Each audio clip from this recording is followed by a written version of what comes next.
salawat dan salam selalu tercurahkan untuk mereka.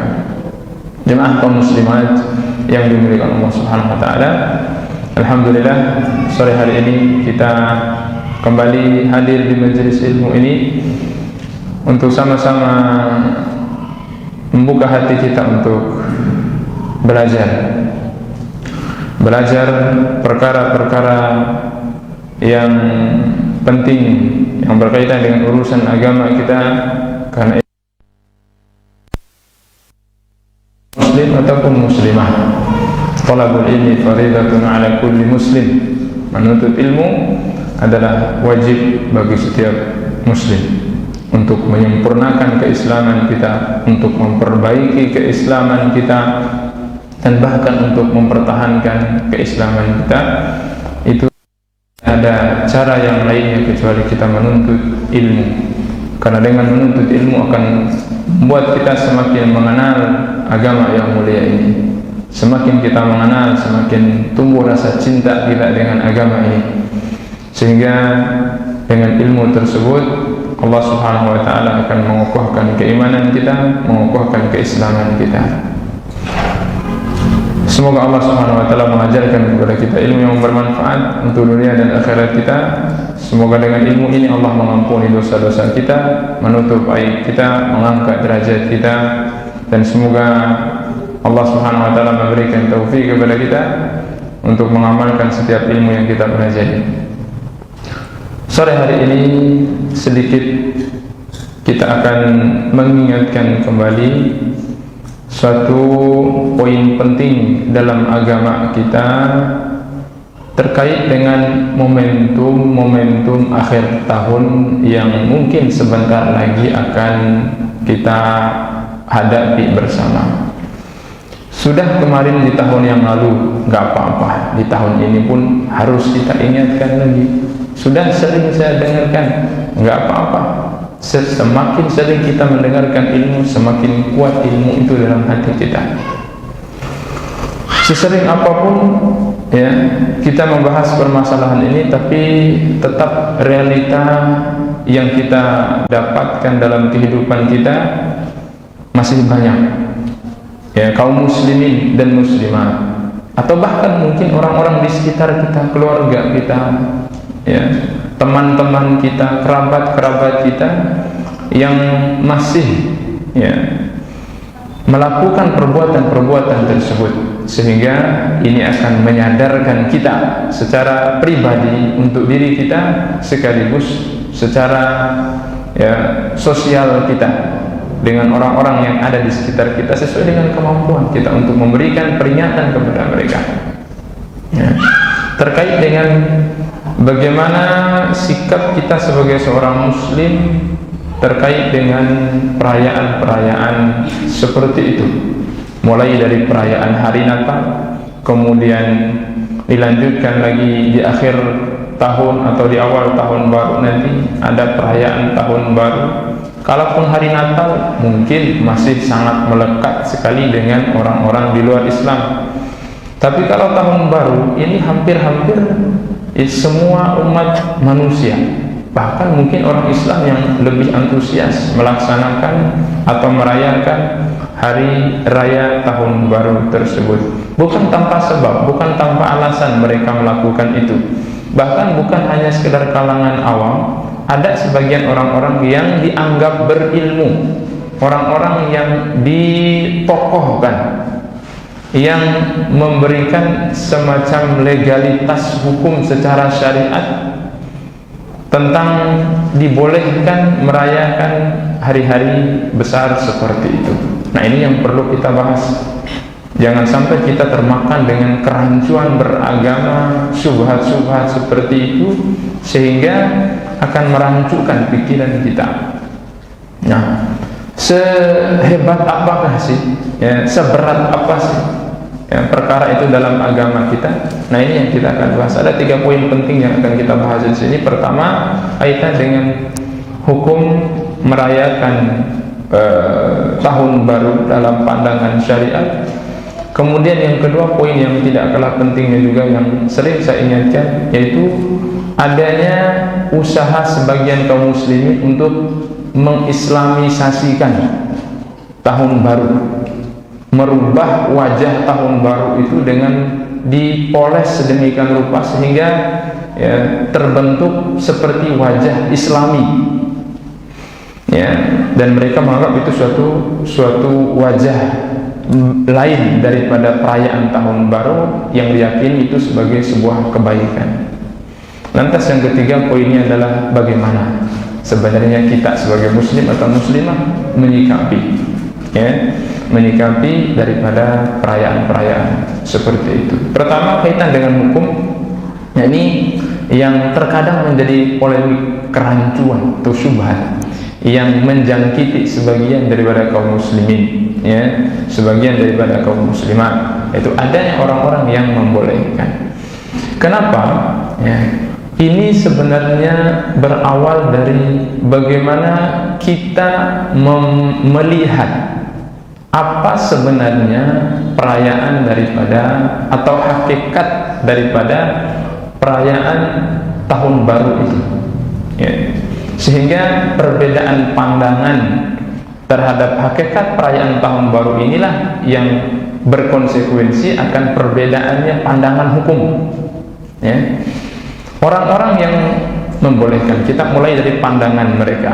Orang-orang yang membolehkan atau sebagian orang yang dianggap berilmu, ya, kita katakan ulama, ya, yang membolehkan itu, mereka melihat bahwa perayaan tahun baru itu sebatas perayaan sebagai euforia atau perayaan kaitan dengan meluapkan kegembiraan, ya, atas kelahiran Nabi Isa alaihi salam, ya, atas kelahiran Nabi Isa alaihi salam, ya. Sebatas, ya, kita bergembira atas kelahiran salah seorang nabi di antara nabi yang mulia, itu Nabi Isa alaihi salam, ya. Ataupun mereka memandang bahwa sebagian umat manusia itu, orang-orang di luar Islam, merayakan itu dalam bentuk tadi merayakan atau merasa gembira, senang dengan kelahiran Nabi Isa alaihissalam, sehingga kita sebagai seorang muslim, ya, itu wajar-wajar saja kalau ikut gembira seperti mereka, karena kita memiliki titik temu antara mereka dengan kita pada Nabi Isa.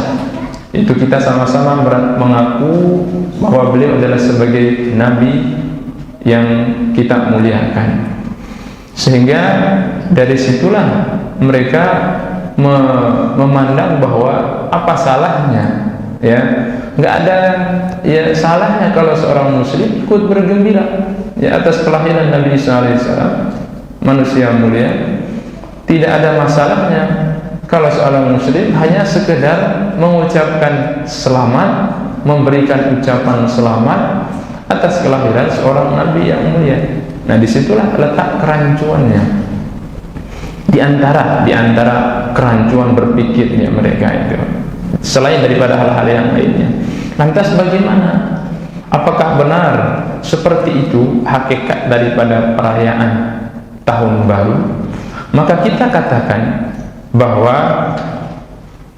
iya, ya, orang-orang di luar Islam dan sebagian kaum muslimin yang ikut bersama mereka, yaitu orang-orang di luar Islam, merayakan atau berpesta pora, bereuforia dengan hari raya tahun baru itu atas kelahiran Isa alaihissalam, tapi bukan sebatas meyakini Isa alaihissalam sebagai seorang nabi, ya, tapi mereka gembira dan bereuforia dengan kelahiran Nabi Isa alaihissalam sebagai bentuk wujud Tuhan, ya. Semua orang di luar Islam sepakat itu, ya. Kalau kita bertanya, bahkan dalam buku-buku buku agama mereka meyakini itu bahwa ketika mereka merayakan hari raya tahun baru, bukan mereka merayakan hanya sebatas kelahiran seorang kelahiran Isa alaihissalam sebagai seorang nabi, ya, tidak. Tapi mereka merayakan kelahiran Isa alaihissalam sebagai seorang wujud Tuhan, salah satu daripada 3 dimensi ketuhanan yang mereka yakini. Nah, itulah hakikat yang sebenarnya terjadi. Meskipun mungkin orang-orang mengkamuflase, merubah, ya, mencari-cari, memodifikasi, menampakkan bahwa bukan seperti itu, hanya sekedar gembira, hanya sekedar pesta-pestaan saja. Tidak. Ya. Pada hakikatnya perayaan daripada tahun baru, dan itu terbukti dengan secara historisnya. Bagaimana awal munculnya, bagaimana sejarah secara historisnya perayaan daripada hari raya tahun baru tersebut. Memang mereka merayakan hari ketuhanan mereka, bukan merayakan hari kelahiran Nabi Isa alaihissalam. Nah, disinilah letak perbedaannya. Nah, ketika kita meyakini hakikat daripada perayaan tahun baru itu adalah orang-orang di luar Islam meyakini bahwa hari itu adalah hari kelahiran salah satu unsur ketuhanan yang mereka yakini, maka di situ kita katakan bahwa tidak mungkin seorang muslim yang benar-benar muslim, yang ada benih-benih keimanan, yang ada cahaya-cahaya keimanan dalam hatinya, kalau dia sadar dengan hakikat tahun baru seperti itu, saya punya keyakinan bahwa mereka tidak akan merayakannya. Dan tidak boleh bagi seorang muslim untuk merayakan itu, ya. Tidak boleh bagi seorang muslim untuk merayakan itu.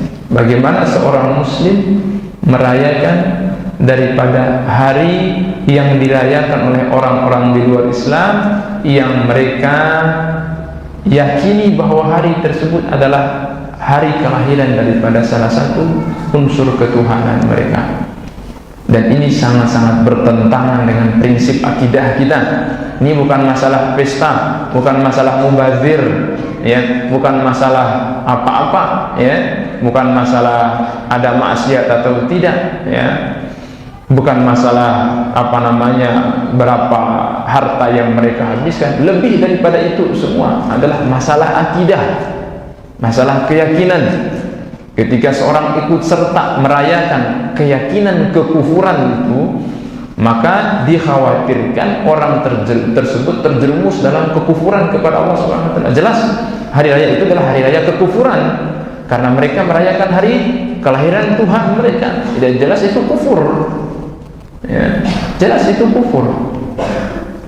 Bukan hanya sekedar membakar kembang api, bukan hanya sekedar niup trompet. Lihat bagaimana mereka meyakini itu, ya. Bagaimana mereka merayakan hari raya itu dengan penuh keyakinan bahwa mereka sedang merayakan hari raya ketuhanan mereka. Lantas apakah pantas bagi kita seorang muslim untuk ikut serta merayakan itu, walaupun hanya kita sekedar meniup-niup trompet? Ya, ini yang sering saya ingatkan. Kadang kita juga yang sudah ngaji menganggap remeh masalah itu, hanya sekedar niup trompet, Ustaz, atau hanya sekedar ucapan-ucapan Happy New Year segala macam lah begitu, ya. Nah, tidak, jemaah sekalian yang Allah Subhanahu wa taala, ya, Anda akan bertanggung jawab. 1.000-2.000 rupiah yang Anda berikan bukan nilainya itu di hadapan Allah Subhanahu wa taala, tapi di balik itu Anda memiliki andil dalam merayakan hari besar itu, meskipun dengan tiupan-tiupan trompet, atau memberikan fasilitas kepada mereka dan seterusnya, ataupun minimal ikut keluar memeriahkan acara-acara tersebut. Jemaah sekalian yang dimuliakan Allah Subhanahu wa taala, Allah Subhanahu wa taala berfirman dalam surat Al-Furqan ayat 72, وَالَّذِينَ لَا يَشْهَدُونَ الزُّورَ وَإِذَا مَرُّوا بِاللَّغْوِ مَرُّوا كِرَامًا. Di antara sifat-sifat hamba Allah, ibadur Rahman, atau hamba Allah yang maha penyayang adalah alladzina la yashhaduna az-zur, yaitu orang-orang yang tidak ikut serta menyaksikan az-zur. Az-zur itu apa? Kita lihat penafsiran para ulama. Pertama, penafsiran dari Ibnu Abbas. Beliau mengatakan yang dimaksud dengan az-zur dalam ayat itu annahu a'yadul kuffar, a'yadul musyrikin. Yang dimaksud dengan az-zur dalam ayat itu adalah yaitu hari rayanya orang-orang musyrikin. Nah, itu satu penafsirannya. Dari Abul Aliyah, Tawus, Ibnu Sirin, ya, dan yang lainnya sama juga berpandangan seperti itu, bahwa yang dimaksud dengan az-zur dalam firman Allah Subhanahu wa taala tadi adalah apa?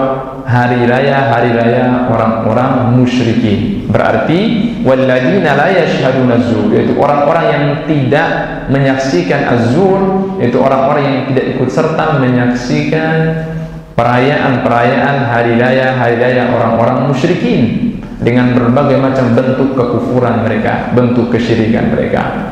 Apalagi ikut serta memiliki andil secara langsung dalam perayaannya. Ini sekedar menyaksikan, entah menyaksikan secara langsung atau menyaksikan lewat media sosial, ya. Di sini maksud dalam keumuman ayat tadi, alladzina la yashhaduna az-zur, orang-orang yang tidak ikut menyaksikan, ya, hari raya orang-orang musyrikin. Itulah sifat-sifat orang mukmin. Ada lagi penafsiran yang lain dari Muhammad ibn al-Hanafiyah.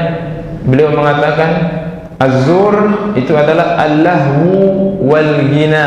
Az-zur itu adalah perbuatan sia-sia dan nyanyian-nyanyian. Ada lagi yang lain dari Umar bin Qais yang disebut dengan az-zur adalah majalisus su' wal khana, yaitu majelis-majelis keburukan dan perzinahan. Ada lagi tafsir dari Az-Zuhri yang dimaksud dengan zur adalah syurbul khamri, yaitu meminum khamar. Itu berbagai macam versi penafsiran para ulama tentang az-zur. Apakah terjadi perbedaan pandangan para ulama? Tidak, berbeda secara harfiah, secara kosakata, tapi bermuara kepada makna yang sama, ya. Nah, lantas bagaimana lagi kalau seandainya pada perayaan hari raya itu terkumpul semua bentuk penafsiran ulama tadi? Ya sudah, komplit sudah. Ada ulama yang menafsirkan bahwa az-zur adalah hari raya orang musyrikin. Ada ulama yang menafsirkan hari raya az-zur adalah apa? Adalah perbuatan zina, musik, perbuatan sia-sia, minum khamar. Bagaimana kalau seandainya semua itu terkumpul semua dalam perayaan hari raya tersebut? Dan itu yang realita yang kita saksikan. Itu realita yang kita saksikan, ya, terhadap perayaan itu yang ada di sekitar kita, identik dengan perbuatan-perbuatan itu. Nggak mungkin nggak ada nyanyian, nggak mungkin nggak ada perbuatan-perbuatan yang sia-sia, ya, nggak mungkin nggak ada, ya, yang yang minum khamar. Kalau perbuatan zina, silakan, ya, lihat survei sendiri, ya, bagaimana, naudzubillah, ya, semua hal-hal yang disebutkan oleh para ulama tersebut berkumpul dalam perayaan-perayaan itu. Anda sebagai seorang muslimah yang masih memiliki keimanan, dengan hati kecil itu akan berkata, apakah pantas bagi kita, saya sebagai seorang muslimah, ya, ikut serta merayakan atau minimal menyaksikan perayaan-perayaan itu? Apakah kita akan rela keluarga kita, orang-orang di sekitar kita, anak-anak kita, ya, anak-anak remaja kita rela untuk merayakan hari raya itu?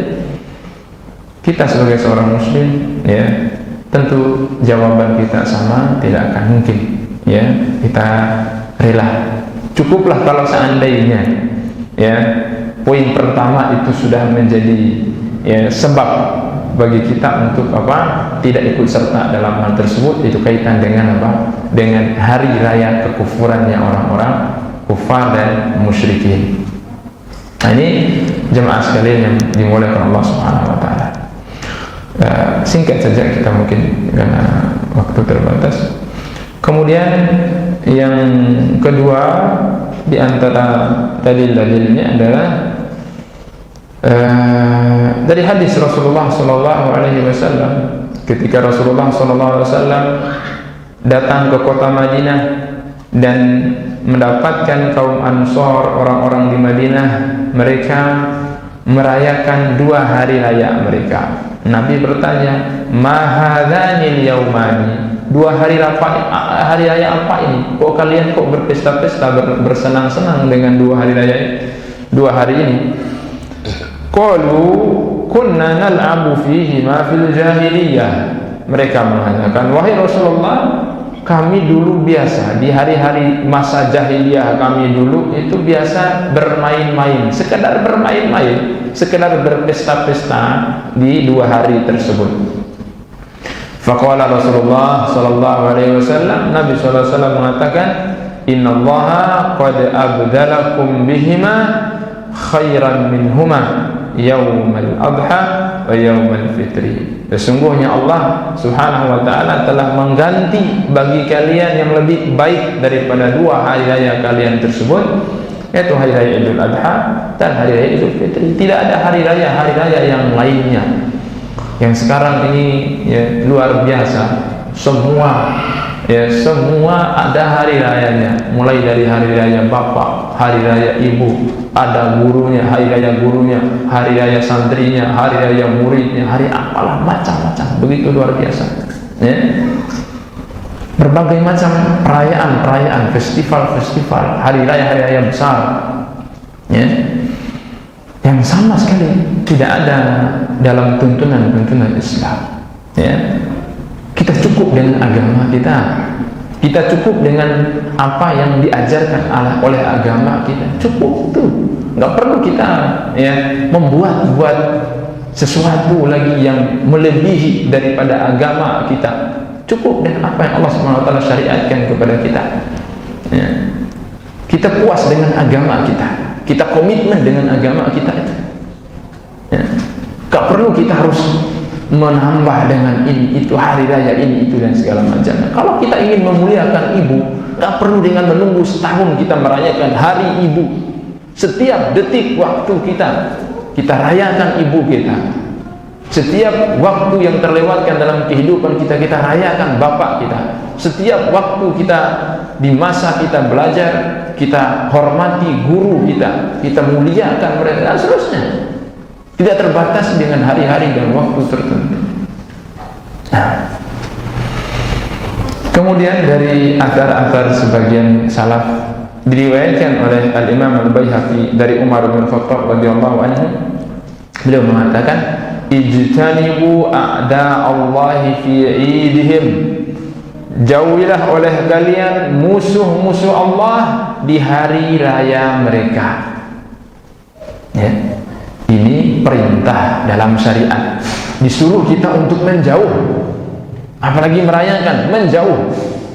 Kalau mereka merayakan suatu tempat, cari tempat yang lainnya. Sejauh manapun kita bisa menjauh, kalaupun mampu kita ya. Bukan untuk kita ikut serta merayakan, mengambil bagian, memanfaatkan momentum-momentum tersebut untuk urusan dunia kita, menjual pernak-pernik, menjual aksesoris yang mereka pakai untuk perayaan-perayaan tersebut ya. Masih ada jalan rezeki yang lainnya ya, tanpa kita harus mencari rezeki dengan cara seperti itu ya. Nah, ini pesan dari Umar bin Khattab radhiyallahu anhu, "Ijtanibu a'da'allahi fi 'idihim." Jauh kalian ya. Dalam versi yang lainnya beliau mengatakan, "Iyyakum waratanatal a'ajim wa an tadkhulu 'alal musyrikeen yawma 'idihim fi kana'isihim fa inna as-sukhtata tanzilu 'alaihim."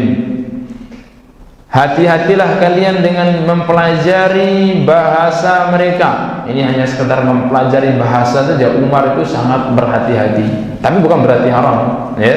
Nabi SAW memerintahkan sebagian sahabat untuk kepentingan tertentu mempelajari bahasanya orang-orang Yahudi, seperti Zaid bin Sabit ya, untuk mempelajari orang bahasa Arab. Tapi ini sekedar kehati-hatian, kata Umar bin Khattab.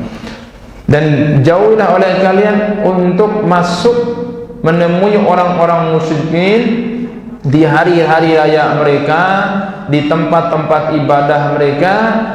Fa inna sukhtata tanzilu alaihim, karena murka Allah sedang turun ketika itu kepada mereka. Ya jelas, bagaimana mungkin Allah tidak murka? Sehingga kemurkaan itu Allah nampakkan dalam bentuk bencana-bencana yang Allah SWT timpakan melalui bala tentaranya. Entah bencana alam berupa banjir, berupa tanah longsor, berupa gunung meletus dan seterusnya.